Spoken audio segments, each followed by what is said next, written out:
Halo guys, kita ketemu lagi. Sekarang kita akan mempelajari mengenai dioda piecewise linear ya.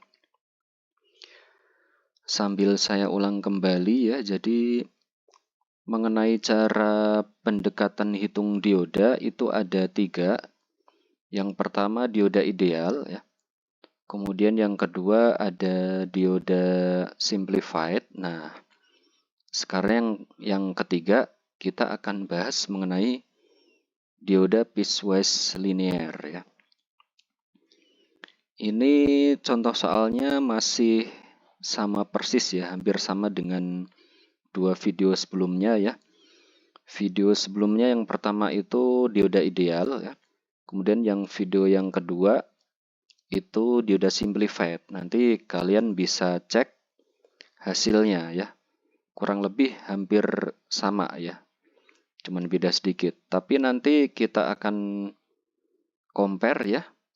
Silahkan nanti bisa di-compare sendiri. Yang paling presisi itu sebenarnya yang ini, dioda piecewise linear. Cuman cara hitungnya dia agak panjang ya, karena di dalam dioda nanti dimodelkan tidak hanya ada tegangan hambat ya.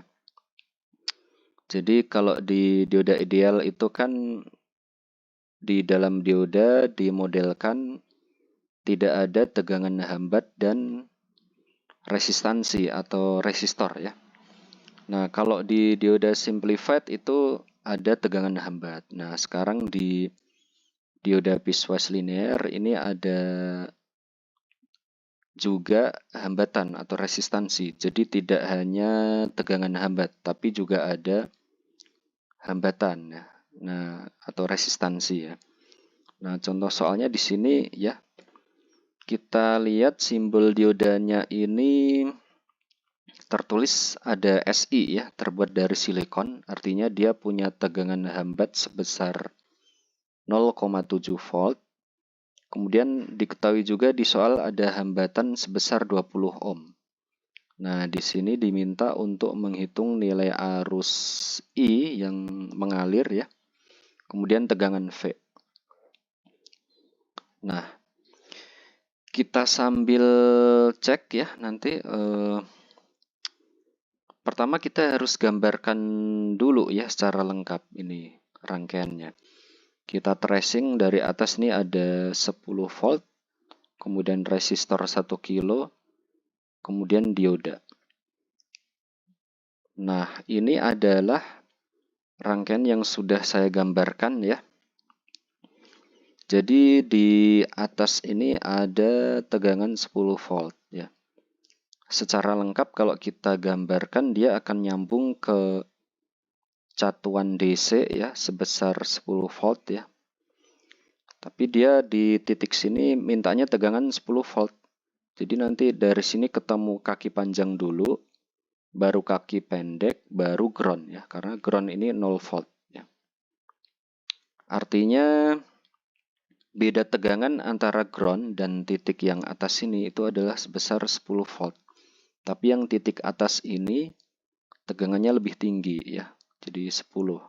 Yang ground 0 ya. Kan bedanya 10 ya. Kemudian ada resistor 1 kilo. Nah, kemudian ketemu dioda. Nah, diodanya kan arahnya ke bawah tadi ya. Dari anoda ya. Ini A ini anoda.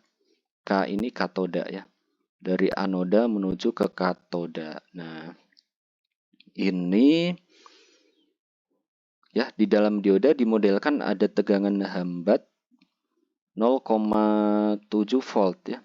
Jadi jangan terbalik karena arah diodanya ke bawah, maka sumber DC yang 0,7 volt ini ya, dia kaki panjangnya di atas. Artinya arusnya yang nilainya kecil ya, itu mengalirnya ke atas berlawanan dengan arah dioda yang ke bawah. Jadi jangan terbalik ya menggambarnya. Kemudian setelah ada tegangan hambat ini 0,7 volt, baru di bawahnya ada 20 ohm ya. Nah, ini diodanya on ya. Kalau kita lihat, nah di sini kita prediksinya kan begini. Jadi arah diodanya ke bawah, di atas ada tegangan 10, di bawah ada ground ya. Jadi arus itu mengalir dari tegangan tinggi ke yang rendah. Jadi dari 10 volt akan mengalir menuju ke ground. Dan arah diodanya ke bawah ya, jadi searah dengan arah prediksi arus yang kita tebak ya. Jadi diodanya akan on. Nanti kita cek ya, arusnya ini mestinya ketemunya positif ya, kalau diodanya on ya. Nah, ini ya biasanya kan kita bisa gunakan analisis node ya, karena banyak sumber tegangan.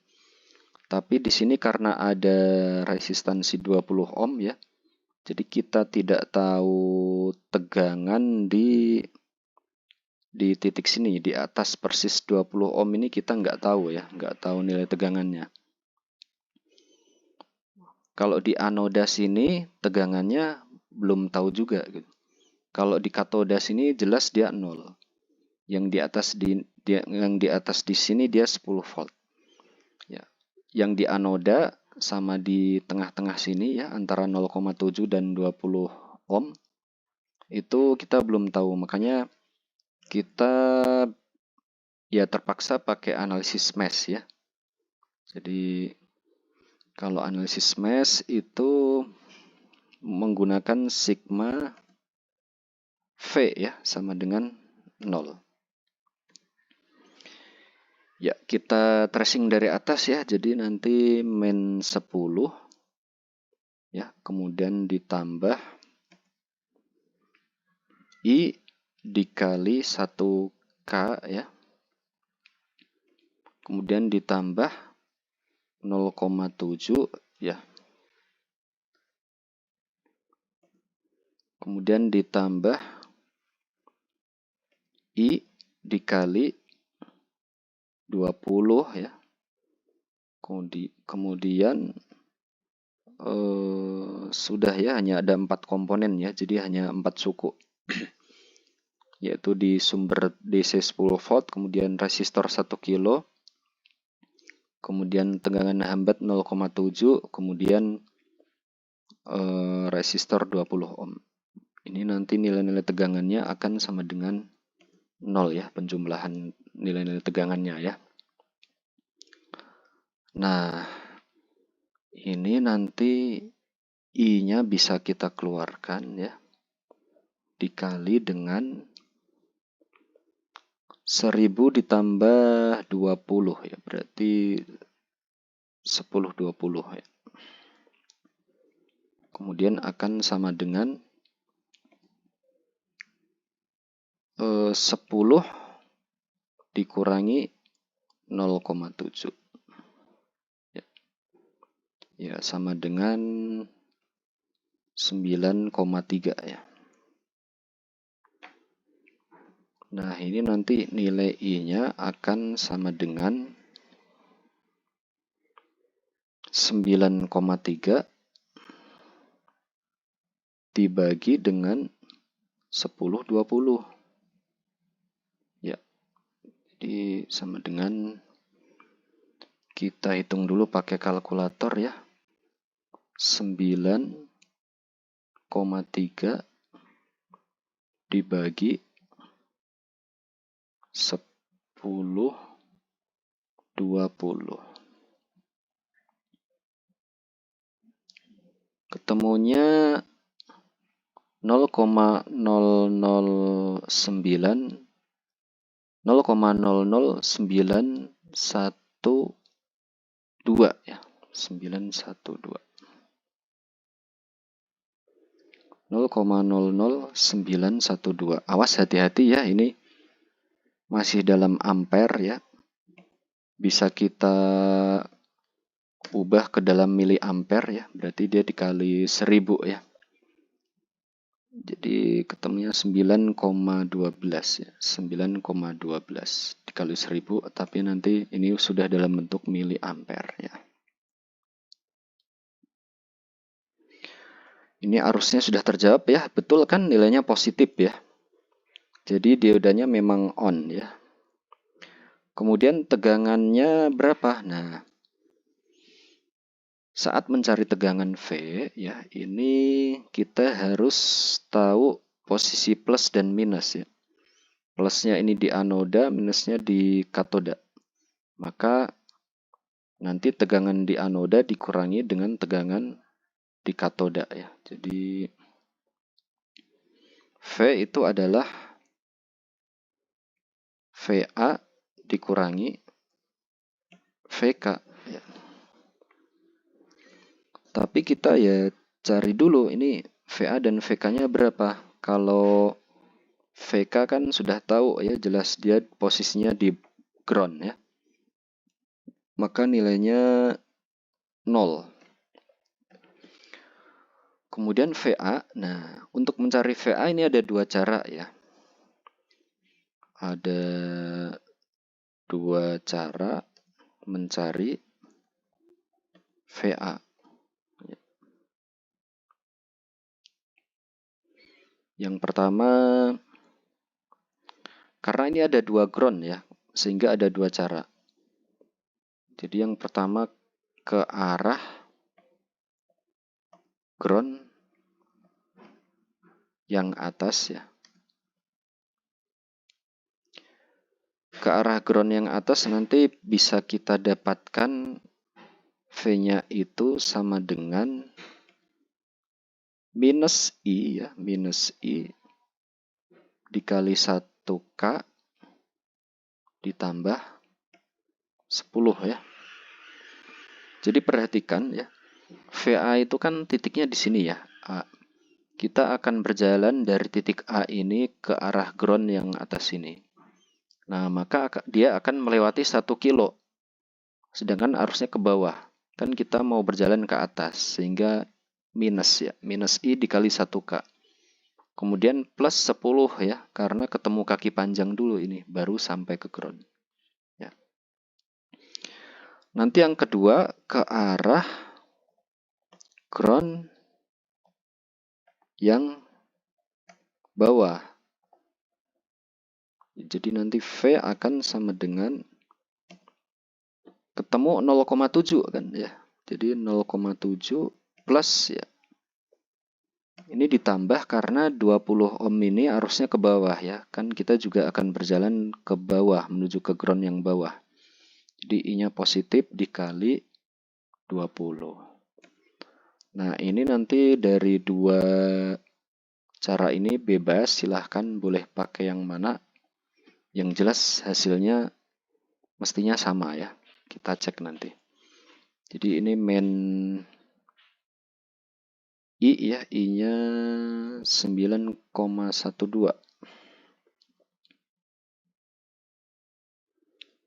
Main 9,12 mili, ya. Jangan lupa M kecilnya diikutkan, ya, biar nggak salah hitung. Dikali 1K ditambah 10. Nah, ini kan mili dikali kilo hilang, ya. Jadi langsung aja 10 dikurangi 9,12. Jadi ketemunya 0,88, ya. 0,88 volt. Ya, benar, ya. 8 tambah 2, 10. Satunya ke atas, ya. Ya, benar, ya. 1 tambah 1 tambah 8, ya. Pas, ya. Jadi 0,88 volt, ya. Kemudian yang bawah ini jadi 0,7 ditambah I, ya. I-nya ini minus jadinya, ya. Sorry. I-nya positif, ya. 9,12. Jadi 9,12 mili dikali 20, ya. Ya, kita hitung dulu, ya.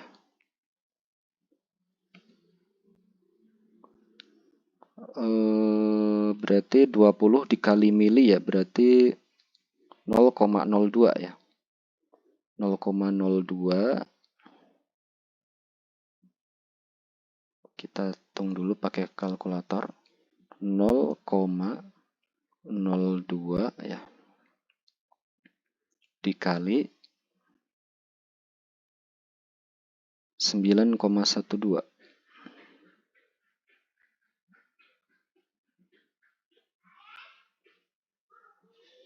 Kemudian ditambah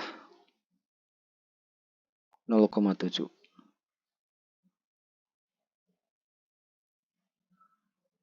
Ya, ketemunya 0,8824 ya.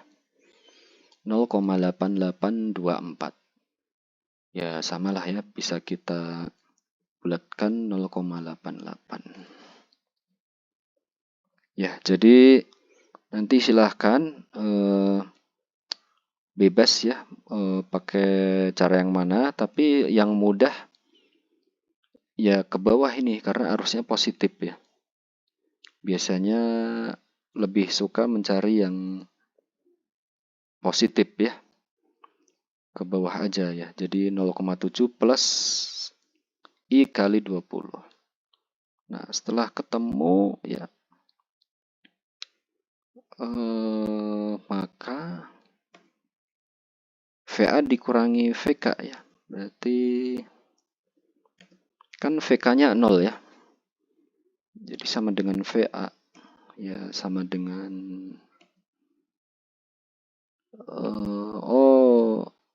ini VA ya, kita tuliskan ini VA. Ya, berarti VA-nya adalah berarti V sama dengan VA ya, sama dengan 0,88 volt.